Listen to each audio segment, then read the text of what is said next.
안녕하세요. 유튜브 넘버원 축구 분석 전문 채널 골 때리는 TV 배팅맨입니다. 자, 우선 지난주 금요일에 최종픽 영상으로 골 때리는 TV 가족분들을 만나 뵀어야 됐는데 영상 촬영 도중에 좀 갑작스럽게 개인적인 사정으로 좀 지방에 내려갈 일이 생겨서 최종픽 영상을 올려드리지 못했습니다. 2년 넘게 채널을 운영을 하면서 그런 일이 한 번도 없었는데 다시 한번 좀 죄송하다는 말씀 드리고 싶습니다. 그리고 지난주에 골 때리는 TV 밴드 멤버십 토론방에서 공유 드렸던 프로토가 적중을 하면서 저도 한 40만 원 가까이 먹었기 때문에 그 기세를 이어서 승무패에서도 좋은 결과를 좀 받았으면 좋겠다 싶었는데 일단 K리그에서 너무 좀 많은 이변이 속출을 했습니다. 이따가 34회차 승무패 경기들 관련해서 말씀을 드릴 때 좀 언급을 드려보도록 하겠고 새로 시작한 지금 프리미어리그도 오랜만에 라이브로 보는데 와 진짜 미국 메이저리그 사커보다가 프리미어리그 경기를 보니까 확실히 안구정화가 되면서 사실 뭐 적중을 하든 안 하든 경기가 재밌어서 볼맛이 진짜 나더라고요. 특히 경기도 경기지만 심판이 진짜 딱딱 불 때만 불고 흐름을 끊지 않는 경기 운영을 해줘서 너무 재미있었던 것 같습니다. 우리나라는 뭐 좀만 건드려서 막 으악 하고 막 소리 지르면서 넘어지는 척하면 삑 불고 뭐 반칙한 지 한참 뒤에 공 열심히 끌고 뛰어가고 있는데 삑 불고 흐름 다 끊어먹죠. 그리고 뭐 정작 멱살 잡고 쌍욕 날릴 때는 간단하게 구두 경고 하지마 하지마 뭐 이런 식이니까 프리미어리그랑 심판의 판정 클래스가 좀 너무 많이 났다라고 보였습니다. 어쨌든 우리나라도 좀 판정에 좀 발전이 좀 있기를 기대를 하면서 자 축구토토 승무패 34회차에 들어온 경기 중에 8번 경기까지만 현재 저의 생각을 좀 말씀을 드려보도록 하겠습니다. 원래 14번 경기까지 쭉 말씀을 드려보려고 했는데 짧게 말씀을 드리려고 해도 14번 경기까지 하면 너무 길어지더라고요. 그래서 일단 8번 경기까지 말씀을 드려보겠고 수요일에 아마 추가적으로 남은 경기들까지 좀 말씀을 드려보게 될 것 같습니다. 그리고 좀 특이했던 게 제가 축구토토 승무패 33회차 영상을 안 올렸는데 평소보다 갑자기 구독자분들과 멤버십 가입하시는 분들이 늘어나는 희한한 현상을 봤습니다. 가입해 주셔서 감사하긴 한데 영상 안 올릴 때 갑자기 많아지니까 뭔가 좀 느낌이 이상하네요. 우연히 타이밍이 그렇게 된 거라고 생각을 하고 지금까지 해오던 것처럼 열심히 영상 업로드하도록 하겠습니다. 그리고 지속적인 문의사항이 한 가지가 있어서 말씀을 드리는데 최종픽 영상에서 빨간색 글씨는 왜 말을 안 해주냐라고 물어보시는 분들이 계신데 계속 영상 초반에 말씀을 드리고 있습니다. 최종픽에서 빨간색 글씨로 써져 있는 경기는 멤버십 분들께만 따로 공유를 드리고 있다고 계속 말씀을 드리고 있는데 아마 앞에 부분을 건너뛰고 경기 내용만 들으시려는 분들 같은데 저희 채널 멤버십은 현재 그렇게 운영이 되고 있고 멤버십 분들께만 올려드리는 영상에서는 아예 화면에 제가 구매한 최종픽을 화면에 이미지로 띄워놓고 빨간색 글씨의 경기들을 말씀을 드린다는 점 참고를 해주셨으면 좋겠습니다. 자, 그러면 축구토토 승무패 34회차 1번부터 8번 경기까지 말씀드려보기 전에 골 때리는 TV 가족분들 좋아요 눌러주시는 거 아시죠? 좋아요 눌러주시고 처음 오신 분들께서는 구독 눌러주시고 좋아요 눌러주시면 감사하겠습니다. 누르셨으면 시작해보도록 하겠습니다. 자, 1번 경기 인천 대 강원. 자, 일단 인천은 굉장히 상승세를 타다가 수원FC와의 홈 경기 이후부터 상승세의 좀 흐름이 끊긴 것 같습니다. 기본적으로 인천이 리그에서 3연승을 할 정도로 왜 이렇게 잘 나가나 싶었는데 드디어 슬슬 자기 자리를 찾아가기 위해서 좀 상승세가 꺾인 것으로 보이고 지난 광주와의 경기 사실 인천이 주전 선수들이 모두 출전할 수 있는 경기였기 때문에 최소한 광주한테 패배하지는 않겠다고 생각을 했었는데 페널티킥을 내주면서 1대0 패배를 기록을 했습니다. 반대로 강원은 리그 초반 주전 자원들의 이탈이 있었기 때문에 맨날 개 털리고 다니고 김병수 감독님 싸대기 사건도 있었고 굉장히 안 좋은 경기들을 보여주다가 최근 들어서 살아났죠. 이제야 좀 선수들이 자리를 찾지 않았나 싶은 생각이 들고 지난 대구와의 경기에서 선발 라인업이 딱 주전 라인업으로 자리를 잡지 않았나 생각합니다. 조재환, 고무열, 이정엽의 공격 라인업에 신세계 임채민, 아슐마토프의 수비 라인, 중원에서는 뇌진탕 후유증 부상으로 빠진 한국영 선수 선수만 좀 돌아와 준다면 더욱더 강력해지지 않을까 싶습니다. 결과적으로 하락세인 인천, 상승세인 강원의 맞대결이 될 텐데 최근 맞대결 전적 기준 인천 기준 3승 1무 6패를 기록 중이고 인천의 홈에서는 1승 2패로 인천이 강원 상대로 무승부가 별로 없었고 패배가 많았다는 걸 볼 수가 있죠. 그리고 인천은 수요일에 성남과의 경기가 있기 때문에 체력적으로도 불리하다라고 보이고 또한 인천의 12번째 선수인 인천 홈팬들의 응원도 코로나로 인해서 없으니까 홈발도 딱히 없을 것으로 보여서 저는 이 경기 인천의 무패 사이드로 생각을 하고 있습니다. 자, 이번 경기 성남 대 전북. 성남은 요새 뮬리치가 미쳤습니다. 처음 뮬리치가 K리그에 왔을 때 초반 경기들에서 보여줬던 경기력은 정말 어디서 이딴 선수를 사왔나? 키가 2m 3cm인데 헤딩을 못하는 새끼를 어디서 데려왔나? 볼 때마다 짜증이 났는데 K리그 적응 기간이 지나고 나니까 몸싸움, 스피드, 발끝 감각이 굉장히 좋아졌습니다. 지난 수원 삼성과의 경기에서도 저는 사실 무승부를 예상을 했었고 1대1 무승부 상황으로 끝이 나는가 싶었는데 뮬리치 선수가 89분에 기가 막힌 터닝슛으로 골을 기록을 하면서 성남이 2연승을 기록을 했습니다. 리그 초반에는 어디서 이런 선수를 데려왔나 짜증이 났었는데 이번에는 무승부를 찍었는데 뮬리치가 극장골을 넣어서 아주 개짜증이 났었네요. 자, 어쨌든 이번 경기는 전북과의 경기입니다. 지난 6월에 이미 성남의 홈에서 맞대결을 펼쳤었는데 그 결과가 그대로 이어지지 않을까 생각이 되고 있어요. 물론 그때는 성남의 공격수 김민혁 선수가 퇴장을 당하면서 한 명이 부족한 상황이었지만 어쨌든 1대5로 개털렸었고 그때 전북의 구스타보 선수가 4골을 기록을 했었죠. 구스타보 선수 얘기가 나와서 말인데 최근에 구스타보 선수가 김상식 감독님과 면담을 했었다고 합니다. 자신에게 좀 기회를 좀 많이 달라. 감독님께서 상식이 있으면 영입해놓고 후반에 깔짝깔짝 몇 분 뛰게 하는 게 상식이 있는 거냐 없는 거냐 열심히 뛸 테니까 좀 제대로 뛰게 해달라 뭐 이런 식의 얘기였고 그때부터 구스타보 선수가 많은 시간을 좀 뛰게 됐는데 확실히 많이 바뀐 걸 느끼고 있습니다. 공격도 공격이지만 수비 시의 수비 가담 굉장히 좋고 세트피스 상황에서의 수비도 굉장히 좋죠. 일류첸코 선수를 밀어내고 주전 선발 자원으로 적합하다는 생각이 들고 지금 뭐 사실 구스타보 선수도 그렇지만 전북의 윙들이 난리죠. 문선민, 한교원, 송민규, 이제 바로우 선수도 부상에서 돌아올 거라는 얘기가 있기 때문에 이 경기 뭐 라인업에서부터 너무 차이가 난다고 보고 있고 성남의 수비진이 제공권 수비에 좀 약한 모습을 보여줬었는데 뭐 구스타보 맞박 굉장히 위협적이라고 말씀을 드리고 싶고 전북 역시 지난 서울과의 경기에서 가브리엘 선수에게 헤딩슛을 먹히는 모습을 볼 때 송범근이 요새 좀 막을 수 있는 골 말고는 너무 다 먹히지 않나 생각도 들고 표정 보면 좀 멍한 게 요새 여자친구 만나는 거 아닌가 생각도 드는데 어쨌든 전북도 세트피스 상황에서의 맞박에 당할 수도 있다라고 생각은 들지만 아까도 말씀드렸듯이 뮬리치의 맞박은 세모 대가리다라고 말씀을 드리고 싶네요. 공이 맞으면 위로 튀어올라요. 위로 튀어올리기 때문에 위협적이지가 않다라고 말씀을 드리면서 저는 이 경기 성남이 현재 리그 최다 연승인 2연승을 기록 중인데 전북을 상대로 3연승은 어린 반푼어치도 없다라는 생각이 들고 심지어 수요일에 인천 원정 경기를 다녀오기 때문에 체력적으로도 전북에 불리하다라고 말씀을 드리면서 성남의 단통패 예상하고 있습니다. 이변으로 무승부 정도는 생각해 볼 수 있겠지만 나중에 뭐 배당 나오면 일단 좀 고민을 해봐야 될 것 같아요. 자, 3번 경기 수원FC 대 제주. 자, 수원FC도 인천이랑 좀 상황이 비슷해 보입니다. 잘 나갈 대로 잘 나가다가 너무 좀 오버 페이스였다. 이제 좀 빠그러질 때가 됐다고 보여지죠. 아까 인천도 그렇고 지금 수원FC도 그렇고 생각해 보니까 지난번에 제가 인천 대 수원FC 경기를 보고 한번 말씀을 드렸었습니다. 양팀 모두 연승을 달리고 있는 상황에서 만났기 때문에 골도 많이 터지고 볼거리도 많지 않을까 생각을 했었는데 막상 경기를 보니까 더럽게 재미없고 0대0 무승부가 나왔다. 소문난 잔치에 먹을 게 더럽게 없었다라고 말씀을 드렸었는데 그때가 하락세의 기점이지 않았나 싶습니다. 역시 수원FC 바로 전 경기 요새 골 넣는 법을 잃어버린 한 골 이상은 우리에겐 사치다라는 느낌의 포항과의 경기에서 3대1로 개털렸죠. 사실 뭐 개털렸다기보다는 수원FC가 좋은 경기력을 보여줬고 많은 찬스가 있었습니다.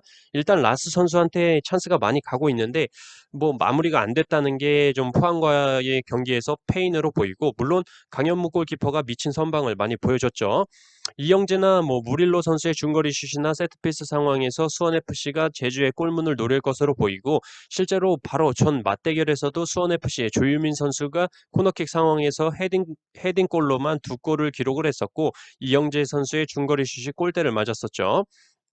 일단 경기력적으로는 수원FC가 제주를 상대로 많은 찬스를 만들어낼 것 같고 주도할 것으로 보이는데, 사실상 전북이나 울산 같은 팀 아니고서는 맞대결 전적에서 3연승을 만들어내기가 굉장히 어려운데, 현재 수원FC가 제주를 상대로 2연승을 거두고 있다는 점, 그리고 아까도 말씀을 드렸듯이 이게 흐름이 중요한데 수원FC는 하락세 느낌이 강하고 제주는 울산과의 경기에서 2대2 무승부를 기록을 하면서 기나긴 무승의 흐름에서 좀 반등을 할 수 있는 느낌이 오고 있는데, 다만 주중에 FC서울과의 경기가 있기 때문에 FC서울과의 경기를 치르고 수원FC와의 경기 원정 2연전을 치른다는 게 굉장히 좀 수원FC 쪽에서는 좀 안 좋지 않나 생각이 들고 있습니다. FC서울과의 경기만 없었어도 좀 과감하게 제주 사이드로 보려고 했던 경기였는데, 이 경기는 추후에 배당이 나오면 좀 배당적인 부분을 많이 참고를 해야 될 것으로 보여집니다. 자, 4번 경기 리버풀 대 번리. 자, 이 경기는 마누라가 돌아왔다 한마디면 끝나지 않을까 싶습니다. 마누라가 약해졌다라는 말이 많았었는데 우리의 마누라는 역시 강하다라는 말씀을 드리고 싶고, 지금 뭐 마누라가 누구야? 네 마누라가 누군데 자꾸 세대 하시는 분들이 혹시 있을까봐 마누라는 마네, 피르미누, 살라를 줄여서 하는 말입니다. 여기에 이제 수비에 반다이크까지 돌아왔죠.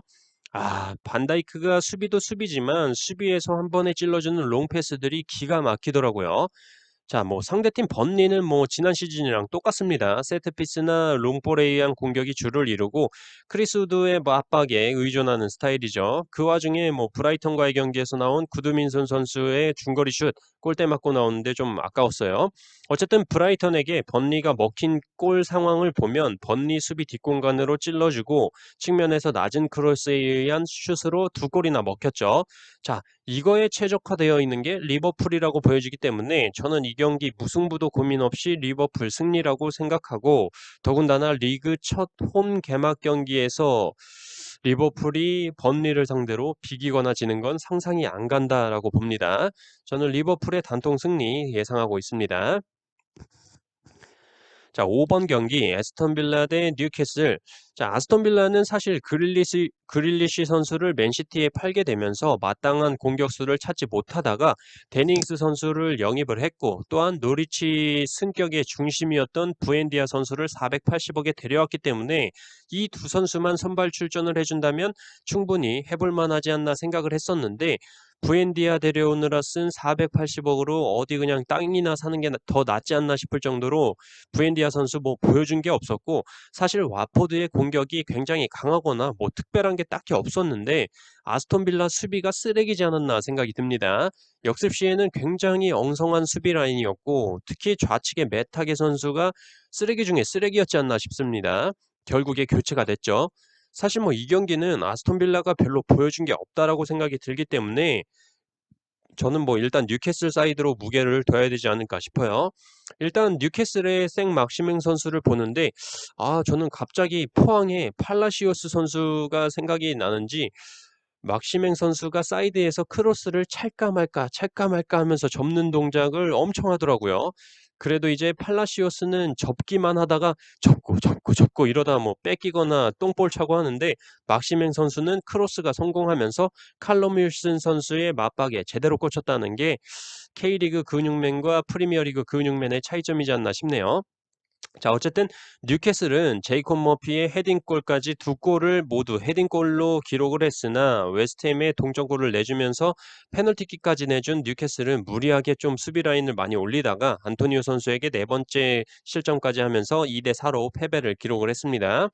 그래도 뭐 아까도 말씀을 드렸다시피 아스톤 빌라의 수비가 첫 경기만 봤을 때는 너무 좋지 않았다라고 말씀을 드리고 싶고, 다만 최근 맞대결 전적상 원정팀이 승리를 한 적이 없다는 것과 아스톤 빌라가 악셀 띠앙제브를 제외한 영입 자원들 데닝스, 부엔디아, 애슐리 영을 모두 투입을 하면서 뭔가 테스트를 해본 느낌도 많이 들어서 좀 더 지켜보고 배당도 보고 판단을 해봐야 될 것으로 보입니다.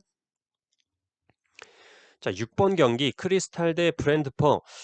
야, 브랜드퍼 얘기를 먼저 해야 될 것 같은데, 지난 승격하고 리그 개막 홈 경기를 아스날과 치렀는데, 야, 진짜 축구란 이런 거다. 팬들과 선수들, 감독까지 하나가 된 모습 굉장히 감동적이었고, 아스날을 상대로 2대0 승리를 거뒀고, 경기가 끝나고 다 같이 노래를 부르면서 74년 만에 1부 리그 승리의 감동과 함께 어떤 할아버지 팬 한 분이 눈물을 흘리면서 노래를 부르고 있는 모습은 와, 정말 명장면이었다라고 말씀을 드리고 싶네요. 저도 보면서 눈물이 날 뻔했는데, 어쨌든 브랜드퍼의 은베우모 선수 아스날 뒷공간을 파고드는 스피드 굉장히 인상적이었고, 확실히 승격팀이라서 그런지 모든 선수들이 열심히 뛴다라는 느낌이 강했습니다.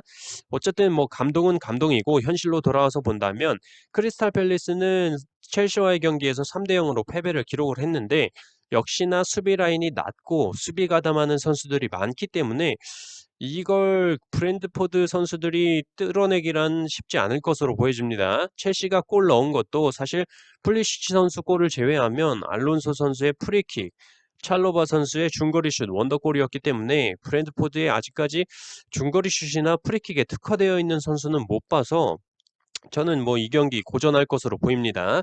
또한 크리스탈 팰리스가 리그 첫 홈경기에서 승격팀을 상대로 호락호락하게 골을 내주지 않을 것으로 보이고, 맞대결 전적이 뭐 2무 1패로 나오고 있긴 한데 2009년, 2010년, 2014년의 대결이고 모두 브랜트포드 홈경기였다는 점을 감안해 볼 때 저는 이 경기 크리스탈 팰리스 사이드로 보고 있습니다.